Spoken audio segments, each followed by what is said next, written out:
നൂറായ മനുഷ്യർ നാടിന്റെ നാനാഭാഗത്തും ഇങ്ങോട്ടേക്ക് എത്തിക്കൊണ്ടിരിക്കുകയാണ്. ഇപ്പോൾ ജോസഫ് സി മാത്യു എനിക്കിപ്പോൾ ജോസഫ് സി മാത്യു, എല്ലാ ചോദ്യങ്ങൾക്കപ്പുറം ഉള്ളിൽ നമുക്കറിയാം വി എസ് വയ്യാതിരിക്കുകയാണ്, നമുക്കറിയാം വി എസ് ഒരു കാലത്ത് വിടവാങ്ങി പോകും എന്നറിയാം. എങ്കിൽ കൂടിയും ഒരു ശൂന്യത ഉള്ളിൽ തോന്നുന്നുണ്ട് യഥാർത്ഥത്തിൽ.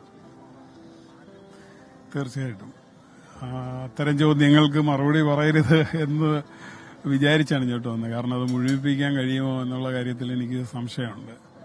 നമ്മൾ ഹാഷ്മി പറഞ്ഞതുപോലെ കഴിഞ്ഞൊരു 3-4 വർഷമായിട്ട് അദ്ദേഹം മൗനിയാണ്. ആ രീതിയിൽ നമ്മൾ ഇതിനോട് പൊരുത്തപ്പെട്ടു കഴിഞ്ഞു. പക്ഷേ അപ്പോഴും ഇന്നലെ മുതൽ തിരിച്ചറിയുന്ന ഒരു കാര്യം, എവിടെയോ ഒരു ക്ഷുഭിത യൗവനം കാത്തിരിപ്പുണ്ട്, അവിടെ ഉണ്ട് എന്നുള്ള ഒരു ബോധ്യം, ആ ഭൗതിക ശരീരമാണ് എങ്കിൽ പോലും ഉള്ളൊരു ബോധ്യം നമുക്ക് വലിയ ഊർജമായിരുന്നുവെന്ന് ഇന്നലെ മുതൽ ഇന്ന് കാലത്ത് നമ്മൾ തിരിച്ചറിയുന്നു.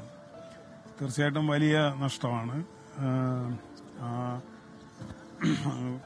ഫിസിക്കലായിട്ടുള്ള പ്രസൻസ് പോലും വളരെ വളരെ വലിയ കാര്യമായിരുന്നു എന്നുള്ള തിരിച്ചറിവ് എനിക്ക് മാത്രമല്ല കേരളത്തിലെ ഒരു പൊതുസമൂഹത്തിനുണ്ടെന്നാണ് എനിക്ക് തോന്നുന്നത്. ഇപ്പോൾ ഇന്നലെ ഇവിടെ മുദ്രാവാക്യങ്ങൾ വിളിക്കുമ്പം ശ്രദ്ധിച്ചൊരു കാര്യം, എല്ലാം യുവാക്കളാണ്, പ്രത്യേകിച്ച് യുവതികൾ.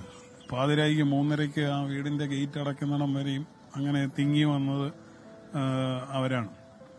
അപ്പോൾ അവര് നമ്മൾ കാണുന്നതിനത്ര അപ്പുറത്ത്, ഞാനൊക്കെ അടുത്ത് നിന്ന് പ്രവർത്തിക്കാനൊരു ഭാഗ്യം എനിക്ക് ഉണ്ടായി. അവര് ദൂരെ നിന്ന് കണ്ടവരാണ്, പക്ഷെ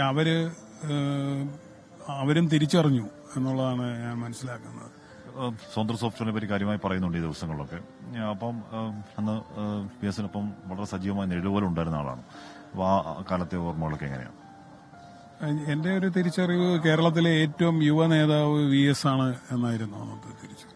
ഞാൻ ഒരു 10-25 വർഷം മുമ്പ് സ്വതന്ത്ര സോഫ്റ്റ്വെയർ വളരെ ശക്തമായിട്ട് ഉന്നയിക്കപ്പെടുന്ന ഒരു ഘട്ടത്തിൽ അറിവും അതിന്റെ ഉൽപ്പന്നങ്ങളും ചിറകെട്ടി പേറ്റന്റ്, കോപ്പിറൈറ്റ് എന്നുള്ള രീതിയിൽ തടഞ്ഞാൽ മാത്രമേ വികസനമാകൂ എന്ന് പറയുന്ന ഒരു അസ്വാഭാവിക വികസനം. അപ്പോൾ സ്വാഭാവികമായിട്ടുള്ള വികസനം എന്ന് പറയുന്നത് അറിവും അതിന്റെ ഉൽപ്പന്നങ്ങളും ഇൻഫൈനൈറ്റ് ആണ്. അതിനെ ചിറകെട്ടി തടയാതെ ഇൻഫൈനൈറ്റായി ഉള്ള അതിന്റെ പ്രചരണം അനുവദിക്കണമെന്നുള്ളതാണ് സ്വാഭാവിക വികസനം എന്ന് പറയുന്ന റിച്ചർഡ് സ്റ്റോൾമാനെ പോലെയുള്ള ആൾക്കാർ. അപ്പോൾ ആ ആശയം നമ്മളിവിടെ കേരളത്തിലെ നമുക്ക് പരിചിതരായിട്ടുള്ള പുതിയ കാലഘട്ടത്തിൽ നമ്മളെ മുന്നോട്ട് നയിക്കാൻ പ്രാപ്തര്, അക്കാഡമിക്കലി ക്വാളിഫൈഡ് എന്നൊക്കെ വിചാരിക്കുന്ന ആൾക്കാരോട് നമ്മൾ ഇന്ന് പറയുകയാണ്. അപ്പോൾ അവര് നമ്മളോട് പറയുന്നത് അങ്ങനെ പ്രാഗ്മാറ്റിക് ആയിട്ടൊരു പൊസിഷനെ എടുക്കാൻ പറ്റൂ, ഇത് എടുക്കാൻ പറ്റില്ല എന്നാണ്. അപ്പോൾ നമ്മളോട് പല ആൾക്കാരും പറഞ്ഞത്, ഇന്നുള്ള പല നേതാക്കന്മാരും, ഞാനിപ്പോൾ പേരുകൾ പറയുന്നില്ല, അവർ നമ്മളോട് പറഞ്ഞത്, നിങ്ങൾ പറയുന്നത് പോലെ വിഷയത്തെ ഓപ്പണായിട്ട് സമീപിക്കണമെങ്കിൽ ഒരു രാഷ്ട്രീയ നേതാവേ ഉള്ളൂ, അത് വി എസ് ആണെന്നാണ്. അങ്ങനെയാണ് നമ്മൾ വി എസിലേക്ക് ചെല്ലുന്നത്. അപ്പോൾ അദ്ദേഹത്തെ ആദ്യം കാണുമ്പോൾ നമുക്ക് ഒരു മീറ്റിങ്ങിന് പോവുകയാണ്. അദ്ദേഹം ജുബായുടെ കൈയൊക്കെ തുറത്ത് ഇരിക്കുമ്പോൾ 10 മിനിറ്റ് സംസാരിക്കാനുള്ള അവസരത്തിനാണ് കയറുന്നത്. നമ്മളൊരു 1/4 മണിക്കൂർ സംസാരിച്ചു.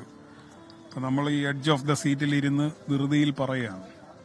അപ്പോൾ 1/2 മണിക്കൂർ കഴിഞ്ഞപ്പോൾ നമുക്ക് മനസ്സിലാകുന്നു ഇദ്ദേഹത്തിന് ഒന്നും പിടികിട്ടില്ല. അപ്പോൾ സഖാവെ ഒന്നുകൂടെ പറയണോ എന്ന് ചോദിക്കുകയാണ്. അപ്പോൾ അദ്ദേഹം പറയുന്നത്, ഞാൻ അങ്ങോട്ട് പറയാം, തെറ്റുണ്ടെങ്കിൽ തിരുത്തിയാൽ മതി എന്നാണ്. എന്നിട്ട് അദ്ദേഹം ഇത് മുഴുവൻ ഇങ്ങോട്ട് പറയുകയാണ്. മൈക്രോസോഫ്റ്റ് എന്നുള്ളതിന് മൈക്രോകോഫ്റ്റ് എന്നാണ് അദ്ദേഹം അന്ന് പറഞ്ഞത്. ബാക്കിയെല്ലാം നമ്മൾ പറയാനിരുന്നത്, അതിന്റെ രാഷ്ട്രീയം എല്ലാം ചേർത്ത് അദ്ദേഹം ഇങ്ങോട്ട് പറയാണ്. അപ്പോൾ വളരെ പെട്ടെന്ന് സംഭവിക്കുന്ന എന്താന്ന് പറഞ്ഞാൽ, ഞങ്ങൾ 3 സുഹൃത്തുക്കളാണ് പോകുന്നത്. ഞങ്ങൾ എഞ്ചിനീയറിംഗ് ഒക്കെ കഴിഞ്ഞ് ഇതൊക്കെ അറിയാവുന്ന ആള്, ഇദ്ദേഹം ഒരു 7ാം ക്ലാസ്സുകാരന്റെ മുന്നേ ചെന്ന് പറയാണല്ലോ. പക്ഷേ അവിടെ സംഭവിച്ചത്, നമ്മളങ്ങ് ഇല്ലാതാവുകയും നമ്മൾ ചെറുതാവുകയും പിന്നീട് നമ്മുടെ സംസാരത്തിൽ കൂടുതൽ ഭംഗിയാ. വി എസ് അച്യുതാനന്ദനെ അനുസ്മരിക്കുകയായിരുന്നു ജോസഫ് സി മാത്യു. മുൻ IT ഉപദേഷ്ടാവാണ് വി എസ് അച്യുതാനന്ദന്റെ ജോസഫ് സി മാത്യു.